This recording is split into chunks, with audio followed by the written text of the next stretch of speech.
ഇന്ന് ഞാൻ വന്നിരിക്കുന്നത് സ്ക്രീൻ പ്രിന്റിംഗുമായിട്ടാണ്. Screen and textile printing. നമുക്ക് സ്ക്രീൻ പ്രിന്റിംഗ് എന്ന് പറയുമ്പോൾ തന്നെ നിങ്ങൾ പുറകിൽ കണ്ടിട്ടുണ്ടാവും ഒരുപാട് ചിത്രങ്ങളൊക്കെ. ഇത് കംപ്ലീറ്റ് നമ്മൾ എന്താ പറയുക സ്ക്രീൻ പ്രിന്റിംഗ് ചെയ്ത് വരച്ചതാണ്. മാത്രമല്ല യാതൊരു മെഷീനറീസും നമ്മൾ ഉപയോഗിക്കാതെ വെറും ഹാൻഡ് മെയ്ഡ് നമ്മുടെ കൈകൊണ്ട് നമ്മൾ സ്ക്രീൻ പ്രിന്റ് ചെയ്ത് വരച്ചതാണ് ഇതൊക്കെ. ഇത് മാത്രമല്ല, സ്ക്രീൻ പ്രിന്റിംഗ് പഠിച്ചു കഴിഞ്ഞാൽ നമുക്ക് എന്താ പറയാ ടെക്സ്റ്റൈൽ പ്രിന്റിംഗ്, നമ്മുടെ ടീഷർട്ട് പ്രിന്റിംഗ്, അതുപോലെ സഞ്ചിയിൽ പ്രിന്റിംഗ് എന്ന് വേണ്ട നമുക്ക് ഏതൊക്കെ പ്രതലത്തിൽ നമുക്ക് പ്രിന്റ് ചെയ്യാൻ പറ്റും അതൊക്കെ നമുക്ക് എന്താ പറയാ പ്രിന്റ് ചെയ്യാവുന്നതാണ്. അപ്പൊ നമുക്ക് എന്താ പറയാ കൂടുതലായിട്ടൊന്നും നമ്മൾ പറയുന്നില്ല, നമുക്ക് നേരെ വർക്ക്ഷോപ്പിലേക്ക് പോവാം. അപ്പൊ ഫസ്റ്റ് നമുക്ക് വേണ്ടത് ഒരു സ്റ്റെൻസിലാണ്. സ്റ്റെൻസിൽ എന്ന് പറയുമ്പോൾ ഒരു ഫ്രെയിം. ഈ ഒരു ഫ്രെയിം നമ്മൾ എന്താ പറയാ ഫസ്റ്റ് നമുക്ക് ഉണ്ടാക്കിയെടുക്കണം. ഈ ഒരു ഫ്രെയിമിലാണ് നമ്മൾ എന്താ പറയാ കംപ്ലീറ്റ് കാര്യങ്ങളും നമ്മൾ ഇവിടെയൊക്കെ കണ്ടിട്ടുണ്ടാവും. ഈ നമ്മൾ എന്ത് കാര്യം ചെയ്യുന്നുണ്ടെങ്കിലും ഇവിടെയാണ് നമ്മൾ എന്താ പറയുക ഈ ഒരു ഫ്രെയിംസിലാണ് നമ്മൾ എന്താ പറയാ ഒരു ചിത്രങ്ങളായി കഴിഞ്ഞാലും അല്ലെങ്കിൽ എന്താ പറയാ എന്ത് പ്രിന്റ് വേണമെങ്കിലും ഈ ഒരു ഫ്രെയിംസിലാണ് നമ്മൾ ചെയ്തെടുക്കുന്നത്. അപ്പൊ ഈ ഒരു ഫ്രെയിംസ് എങ്ങനെ നമ്മൾ എന്താ പറയാ ചെയ്തെടുക്കാന്നുള്ളത് ഫസ്റ്റ് നമുക്ക് നോക്കാം.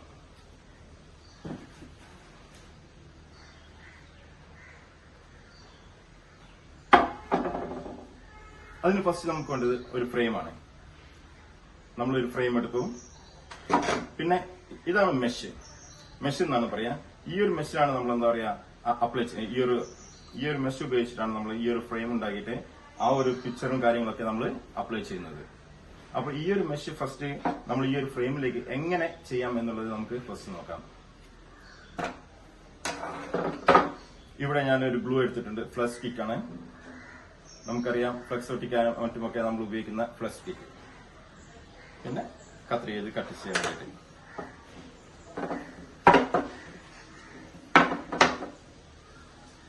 ഫസ്റ്റ് നമ്മൾ ഇതുപോലെ തന്നെ ഫ്രെയിമിന് കണക്കാക്കിയിട്ട് ആ ഒരു ക്ലോത്ത് വെച്ചു. ക്ലോത്തിന് നമ്മൾ മെഷ് എന്നാണ് പറയാ. ഫസ്റ്റ് നമ്മൾ ഈ ഒരു ഗം എടുത്തിട്ട് എൽ ഷേപ്പിൽ നമ്മൾ ഈ ഗ്ലൂ അപ്ലൈ ചെയ്യാം. ഇതിന് മുകളിൽ അപ്ലൈ ചെയ്താൽ മതി. ഈ ഒരു ഫ്രെയിമിന് മുകളിൽ ആ ഒരു ഫ്രെയിമിന് മുകളിൽ അപ്ലൈ ചെയ്യുമ്പോൾ തന്നെ ഈ ഒരു മെഷ് ആ ഫ്രെയിമുമായിട്ട് തന്നെ ജോയിന്റ് ആകും. കാരണം ഈ ഒരു ഗം ഉപയോഗിക്കുമ്പോൾ നമുക്കറിയാം എന്താ പറയാ പെട്ടെന്ന് തന്നെ എന്താ പറയാ ക്ലോത്ത് ഇതുമായിട്ട് എന്താ പറയാ സ്റ്റിക്ക് ആവുന്നതാണ്.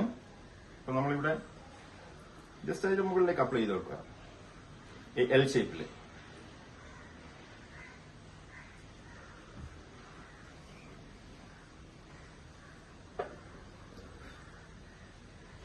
എൽ ഷേപ്പിൽ നമ്മൾ അപ്ലൈ ചെയ്യുന്നത് വെച്ച് കഴിഞ്ഞാൽ നമുക്ക് മറ്റ് രണ്ട് ഭാഗവും വലിച്ച് ടൈറ്റ് ആക്കിയിട്ട് വെക്കാൻ വേണ്ടിയിട്ടാണ്. കാരണം എൽ ഷേപ്പിൽ ഇതായി കഴിഞ്ഞാൽ രണ്ട് സൈഡ് നമുക്ക് എന്താ പറയാ വലിച്ചിട്ട് ഇതുപോലെ തന്നെ ഗ്ലൂ അപ്ലൈ ചെയ്ത് കൊടുക്കാൻ സാധിക്കും.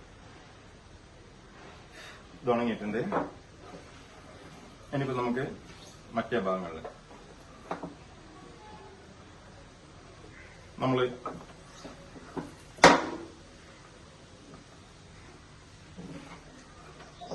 ടൈറ്റ് ആക്കി പിടിക്കാം. ഒരു ഭാഗം ടൈറ്റ് ആക്കി പിടിച്ചിട്ട്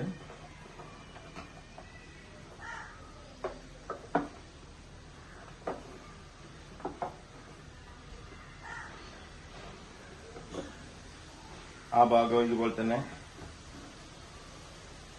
ഗം അപ്ലൈ ചെയ്യാം.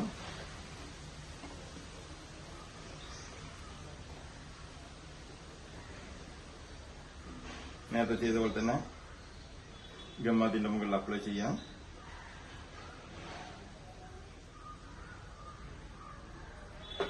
വളരെ ഈസി ആയിട്ട് തന്നെ നമുക്ക് എന്താ പറയാ ഈ ഒരു ഫ്രെയിംസ് നമുക്ക് നിർമ്മിച്ചെടുക്കാൻ സാധിക്കും. സ്ക്രീൻ പ്രിന്റിംഗ് എന്ന് പറയുന്നത് വളരെ സിമ്പിൾ ആയിട്ട് നമുക്ക് ചെയ്തെടുക്കാൻ സാധിക്കുന്നതാണ്. അപ്പോൾ നിങ്ങൾ ക്ലാസ് മുഴുവനായിട്ട് ശ്രദ്ധിക്കാം.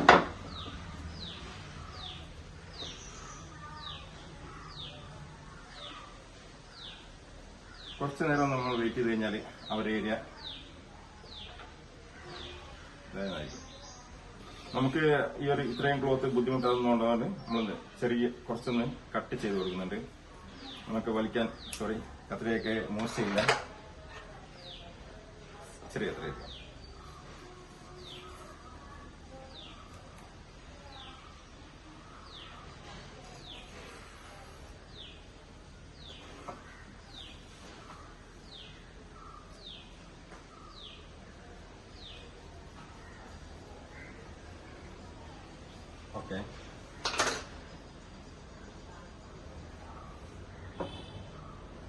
ഇവിടെ ഇതുപോലെ തന്നെ നമ്മള് കുറച്ച് നല്ലോണം ടൈറ്റ് ആക്കിയിട്ട് നമുക്കിപ്പോ ഇത് കണ്ടില്ലേ വളരെ ലൂസ് ആയിട്ടാണ്.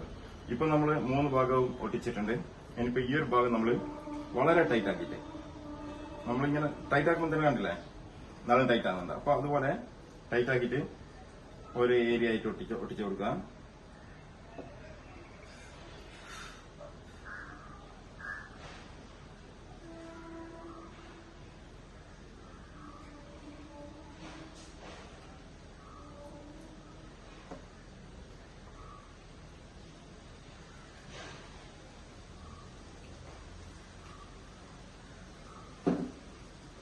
എല്ലാ ഭാഗവും ഇതുപോലെ ടൈറ്റ് ആക്കി പിടിച്ചിട്ട്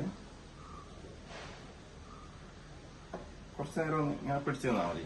പെട്ടെന്ന് തന്നെ എന്താ പറയാ ഗ്ലൂ ഉണങ്ങിക്കോളും.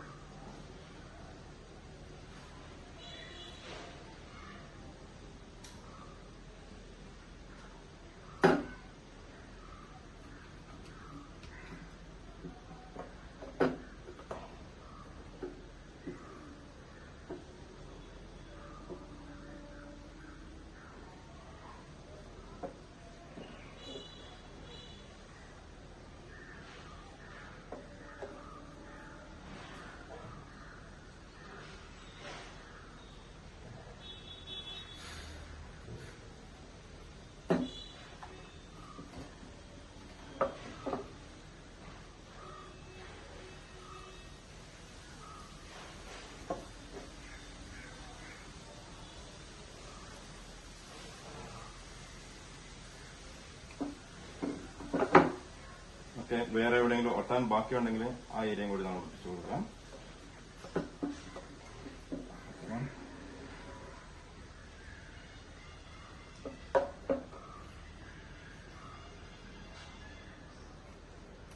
ഓക്കെ, ഇപ്പൊ കണ്ടില്ലേ നല്ല ടൈറ്റ് ആയിട്ട് തന്നെ നമ്മൾ എന്താ പറയാ ഈ ഒരു സ്ക്രീൻ നിർമ്മിച്ചെടുത്തിരിക്കുന്നത്. ഇനിയിപ്പോ ബാക്കി വരുന്ന ഭാഗങ്ങളൊക്കെ നമുക്ക് കട്ട് ചെയ്ത് മാറ്റാം.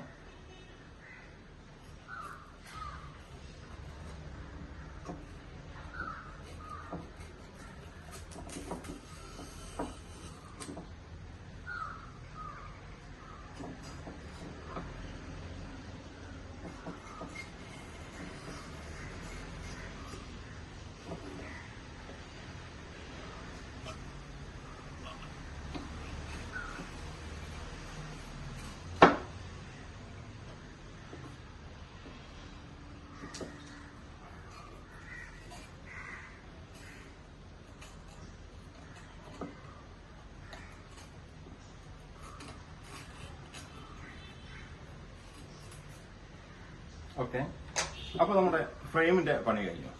ഇനി നമുക്ക് ഇതിലേക്ക് എങ്ങനെ ഇതുപോലെ ഒരു പിക്ചർ, ഒരു ചിത്രം നമുക്ക് അത് എന്തുമായിക്കോട്ടെ, ഇതിൽ നമുക്ക് ഡിസൈൻസ് ആവും, അല്ലെങ്കിൽ കമ്പനിയുടെ പേരുകളാകാം, അല്ലെങ്കിൽ നമ്മുടെ ജേഴ്സിയിലൊക്കെ പ്രിന്റ് ചെയ്യുന്ന നമ്മുടെ പേരുകള്, നമ്പേഴ്സ്, എന്ത് വേണമെങ്കിലും നമുക്ക് പ്രിന്റ് ചെയ്തെടുക്കാം. അപ്പോൾ അത് പ്രിന്റ് ചെയ്യാൻ വർക്ക്ഷോപ്പിലേക്ക് പോകാം.